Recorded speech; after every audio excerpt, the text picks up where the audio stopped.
I have left the management of Mom's luggage to you. Mom said she feels lonely being alone, and my commute is tough. I thought about a solution, and I think the best thing is to have Mom come live here. So I've decided for us to live with Mom. The luggage will arrive on Saturday. So I'm counting on you to receive it. Suddenly, I received a phone call from my husband without any prior notice. There had been no consultation about this plan to live together. I haven't heard anything about this. It's troubling to have this living arrangement sprung on me like this. The spare room is practically a storeroom right now. How do you plan to handle this? Today is Tuesday, and I don't have any days off until Saturday, so there's no time to clean the room. As I objected, he said, "Don't worry, it's fine even in that state. That's why I'm asking you. Mom will head your way on Sunday. Please take care of everything." My husband was making unilateral decisions. I felt my heart growing colder. If my husband was going to make important decisions on his own, then I had the right to make my own decisions. "Okay, all right," I replied that way and ended the call. My name is Mandy. I live with Jeff, a classmate from middle school. After graduating from university, I started working in sales at an IT company. I lost my father to illness in my childhood and have lived with my mom ever since. Mom works clerical jobs at a small company during the day and has a side job at home at night. Despite coming from a single-parent background, I had the same opportunities for lessons and education as other kids. After graduating and getting a job, I've come to appreciate how hard my mom has worked all these years and hope she can now enjoy her own time.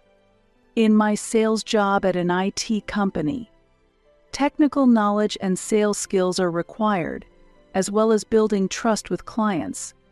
The knowledge I desperately learned is gradually bearing fruit, and I am becoming trusted by customers.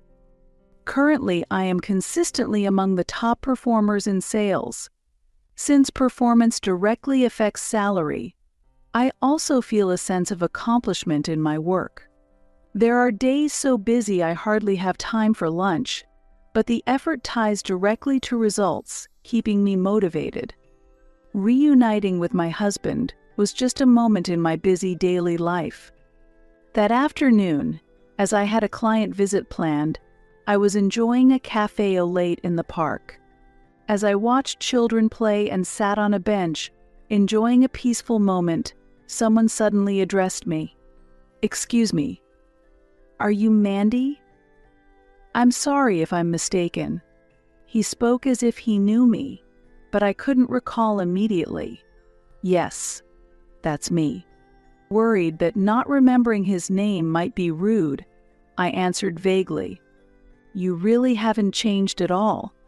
A man in a delivery company uniform began a familiar conversation. "It's me. We were classmates in middle school. Don't you remember? I transferred schools, but I'm Jeff." Jeff. He was a classmate from middle school. Jeff, the one who transferred. He always brightened up the class, being so good at sports and a central figure. "Jeff, it's really been a while. I didn't recognize you at all. You're still as spaced out as ever, Mandy." His unchanged expression brought back old memories. Glancing at the clock, I saw that the time for my client appointment was approaching. "Oh, sorry, I have to go now. I have work." As I started to leave, he stopped me and said, "Mandy, if you're okay with it, give me your contact. Let's go out for a meal when you have time." Surprisingly, I happily agreed and exchanged contact information with him. Then I hurried off to my client. That encounter led to us often dining together, growing closer, and eventually discussing marriage. Meeting my in-laws for the first time was a very nerve-wracking experience. His family consists of his father, a stay-at-home mom, and Jeff himself. After introducing myself, I presented a gift from a confectionery shop near my workplace. I hope you will be satisfied with these treats from a confectionery shop near my office. However, my mother-in-law frowned and replied, "We don't usually eat these." I apologized for the oversight right then. I should have checked beforehand. I am truly sorry. Inside, I was angry with him because he hadn't shared anything about his family's preferences in our discussions before the meeting. A slight unease remained in my heart. Later, in the guest room, we talked about various things, including how we met, our university days, and work. My father-in-law asked questions and nodded kindly. Eventually, the conversation shifted to my family background. I shared that I lived with my mother and that my father had passed away from illness when I was young. My mother-in-law's expression hardened. "Mandy, you were raised by a single parent?" she asked with a somewhat stern look. "Yes, that's correct." Upon hearing my response, my mother-in-law remarked, "It would have been better if Jeff's wife came from a more typical family background. You know, children raised by single parents often have personality or psychological issues because they lack love. It's pitiful, but it might be problematic for marriage." Such remarks shouldn't have been made in front of me. Looking to him for a response, I saw that he was just staring outside as if nothing had happened. In that moment, without his support, I responded to my mother-in-law with all my might. My mother raised me with all her effort. I have never felt inferior because I was from a single-parent family. I emphasized this strongly. Tears welled up in my eyes. "Honey, that's quite rude, don't you think?" "That's a prejudice." Then, my father-in-law interjected. "There are many families with both parents where love is still lacking. Mandy has grown up to be such a wonderful person. What problems are you talking about?" My father-in-law admonished my mother-in-law. "Moreover, Mandy is a top performer in her sales role at an IT company. Her salary is quite substantial. Jeff needs to keep up, haha." With that, my father-in-law eased the chilly atmosphere. As we were leaving, my father-in-law said to me, "Mandy, we will support you and Jeff. Families come in various forms, so please build your own unique family.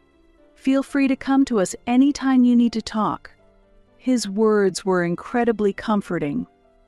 Despite many uncertainties about the future, his words encouraged me, and I felt I could overcome them. We discussed and decided not to have a wedding ceremony.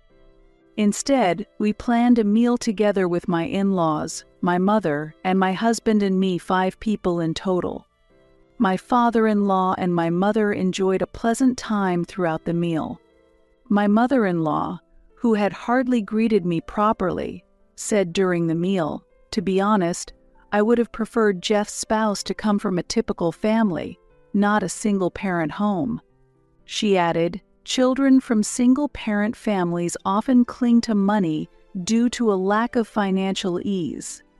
Right after she said this, my father-in-law changed the topic. "By the way, do you like oranges?" he asked my mother. "Yes, I love citrus fruits," my mother happily replied. "A friend of mine lives in Florida and sends us a lot each year. Next time, we'll share some with you." My mother was delighted. "That would be wonderful." "Thank you." My father-in-law's tact saved the moment. Due to the noise in the restaurant, my mother either didn't notice or pretended not to hear and made no comment. After the meal, we walked through the bustling streets on our way home. "Mom, I'm grateful for today." "You must be tired, aren't you?" "No, I enjoyed the food and had a great time," she replied. The car headlights cast a slightly sad shadow on her face. "Mandy, you are a daughter I am proud of. Thank you for growing up to be so kind. Don't be swayed by what others say, and choose your own path together with Jeff." It's possible that my mother had heard the comments made by my mother-in-law. Considering that I was about to get married, she probably pretended not to hear anything to avoid causing me any trouble. I was moved by my mother's kindness and tears welled up inside me, but I smiled to hide my concern. A few days later, we completed our marriage registration and started our new life together. My husband moved into my spacious apartment, and our new family life began. My husband, who handles physically demanding delivery work, and I prepared nutritious meals on the evenings we spent together.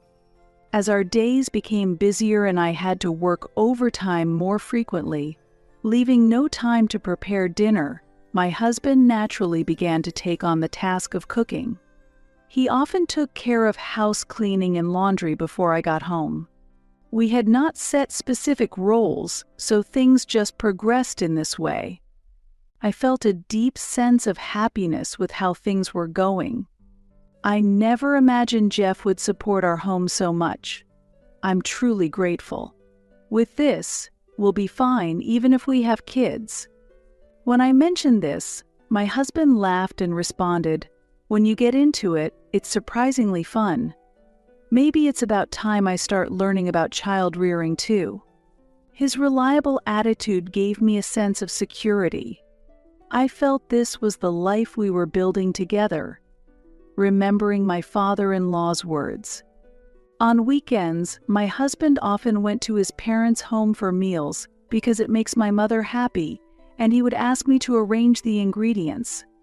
These included luxury items like high-grade beef and lobster from a popular shop. Visiting my husband's family was somewhat stressful for me, mostly because of my mother-in-law's complaints. She often complained about our daily lives. "Is it true that Jeff is handling the cooking? Didn't you learn respect for your husband from your mother? Jeff does the laundry too? Even underwear? Don't you know any common sense because you were raised by a single parent? Do you need that much money?" She would say harshly. However, every time, my father-in-law stood up for me. "Wait a minute. That's not the right way to say things. You might not understand because you haven't worked, but working is stressful and requires a lot of mental energy. Especially in the IT industry, where there's always a demand for new technologies and products. Mandy is working hard. Thanks to her, we get to eat delicious meat, right? It wouldn't work so well with just Jeff, haha." This always lightened the mood. When I got home, my heart would be at ease. But that day was unexpected. As I was preparing to go to work as usual, we received the sudden news of my father-in-law's passing. Upon hearing the news, my husband went pale and was at a loss for words. I couldn't accept the reality immediately, and my mind went blank. It pained me that I couldn't repay my father-in-law's kindness before he passed away so suddenly. Thinking that I wouldn't see his smile anymore, tears involuntarily started to flow. After the funeral, concerned about my mother-in-law living alone, my husband began visiting his family home more frequently than before. I also accompanied him at times, but the frequent criticisms that you lack discernment because you were raised by a single parent and you can't even do this simple thing because you were raised by a single parent gradually made it harder for me to visit. On the other hand, my husband started going directly from work to his parents' house more often, and he began not coming home at night. On the rare occasions he did come home, I hadn't prepared a meal because there was no prior notice. Perhaps influenced by his mother's words, I began to receive unfair criticism like, "You don't even have a meal ready when I come home." Is this because you were raised by a single parent? I finally understand what Mom meant. Eventually, my husband hardly ever came home. The drive between his workplace and his parents' home is about 2 hours. While I understand his concern for his mother, the long hours of driving after work and early morning commutes made me worry about his health. Before I knew it, I hadn't seen my husband in a month. Then one day, when I returned home after a long time, I received a call from my husband. "Mandy, how are you?" "I'm fine." "Rather, Jeff, aren't you the one who's tired?" His voice was as lively as ever, despite not having heard it in a long time. To be honest, I'm tired of the recent lifestyle. "Do you have any plans this Saturday?" "Saturday?" "No, I don't have anything planned." Suddenly, I optimistically thought about going somewhere since it had been a while. "I have left the management of Mom's luggage to you. Mom feels lonely living alone, and my commute is tough. I thought about a solution, and I think the best option is to have Mom move over. So I've decided for us to live with Mom. The luggage will arrive on Saturday, so please take care of it." He didn't consult with me about this at all. "I haven't heard anything about this. It's troubling to have this living arrangement sprung on me like this. The spare room is practically a storeroom now. What do you plan to do about it? Today is Tuesday, and I don't have any days off until Saturday, so there's no time to clean the room." As I objected, he said, "Don't worry, it's fine even in that state. That's why I'm asking. Mom will head your way on Sunday. I'm really counting on you." Jeff's "it's okay" often isn't reliable. Does he even remember when we introduced ourselves for marriage? "Mom will be tired from the move, so I need you to help with organizing the luggage. I have a training and a business trip this Friday, and I plan to do some sightseeing with colleagues. I won't be back until next Monday, so I can't return home in the meantime. Please handle it." Leaving all the care of his mother to me while he goes sightseeing. I felt my feelings for him cooling down. If my husband can make decisions about living together on his own, I also have the right to make my own decisions. "Are you serious?" Despite my question, he hung up the call. Then, on the day the mother-in-law's luggage was to arrive, the doorbell rang and the delivery man asked, "Is this the right place for the luggage delivery? How much is there?" As the delivery man checked the manifest, he answered, "It seems to be a variety of sizes, but there are a total of 100 items." 100 items. That seems a bit much, but whatever. "It's fine. Just leave it anywhere." I had 2 delivery workers handle the 100 boxes, and then I left the apartment.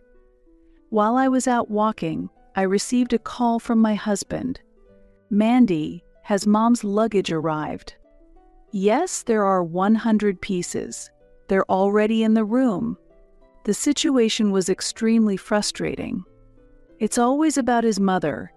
He's a true mommy's boy. 100 pieces? That's too much luggage. Please handle the unpacking. Make sure everything is relaxing for when Mom arrives. Why should I have to do it? Actually, Jeff, I've moved out. What? It seemed he didn't understand. So, I can't do the unpacking. What? What about Mom? An elderly person can't unpack alone. Is that kind of selfishness allowed just because you were raised by a single parent? There it was again, the single parent comment. I couldn't stand his condescending attitude. Jeff, you were the one who unilaterally decided about your mom moving. That's why I moved on my own too. I no longer wanted to be with this family. Also, about your mom's luggage, I don't think it needs to be unpacked. What do you mean? There was panic in his voice. I've terminated the apartment lease at the end of this month, so moving is inevitable. Can your salary even cover the rent? Let's calm down and talk. What exactly is going on? My actions after making the decision were surprisingly quick. I ended the call with my husband on Tuesday, immediately called my mother to explain the situation, and the next day, I contacted several moving companies online for quotes and took short-term leave from work. The company with the best terms responded quickly, provided the necessary boxes, and I signed up for their service right away. The moving day was set for the following Thursday afternoon during the off-season.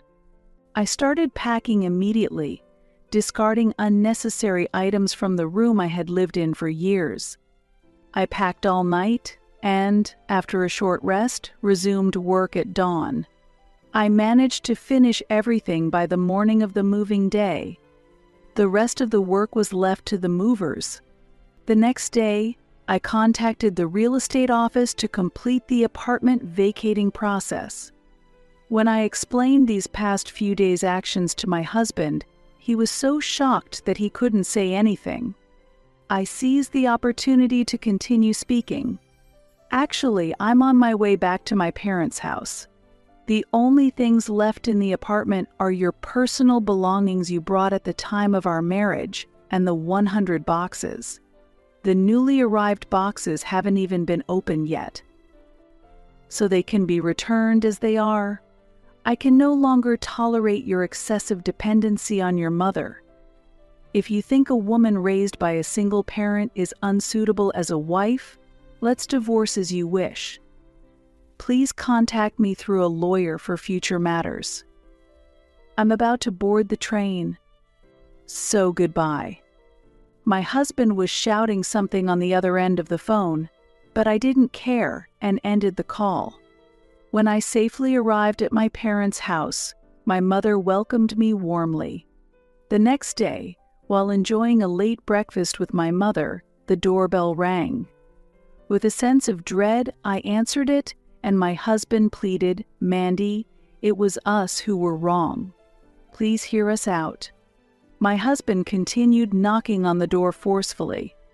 Not wanting to cause a disturbance in the neighborhood, I reluctantly opened the door, and there stood my husband and mother-in-law, who immediately began to apologize profusely. "Mandy, we apologize for our actions. We didn't intend to make you suggest divorce. We humbly ask you to please reconsider." Both my husband and mother-in-law apologized as sincerely as they could. "Mandy, if you leave, it's the end for us. Please reconsider." Even with their pleas, I looked down on them coldly and declared, "It's too late. No matter how much you apologize, the hurt I felt won't heal. I've suffered from being labeled as someone raised by a single parent. You're just worried about losing my income because your own is too low, aren't you? I want nothing more to do with you two. Now, leave." They were frozen by my resolute words. "If you continue to stay here, I'll have to call the police." They left in haste, fearing the police. Our divorce was finalized swiftly after that.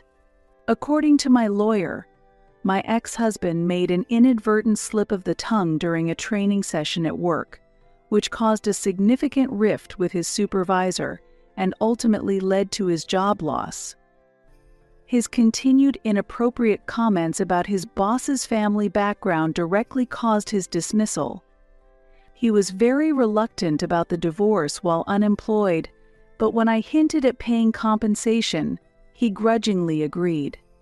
Meanwhile, my former mother-in-law is determined to find a proper family girl for her son, despite him being unemployed and desiring to live with his mother.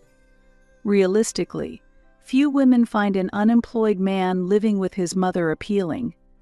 Currently, they live near my former in-law's house, and the story of our divorce has spread in the neighborhood, causing them to lead a low-profile life due to the shame. During this time, I've been living with my mother, focusing on my work. The incident caused a lot of worry for her, so I intend to support her fully from now on. Another very important person to me is my late father-in-law.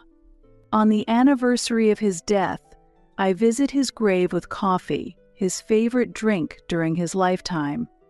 The grave is always unkempt, clearly neglected by my ex-husband and his family. They probably can't manage even that due to their hectic lives. In such circumstances, I carefully clean the grave, offer the coffee, and pray quietly.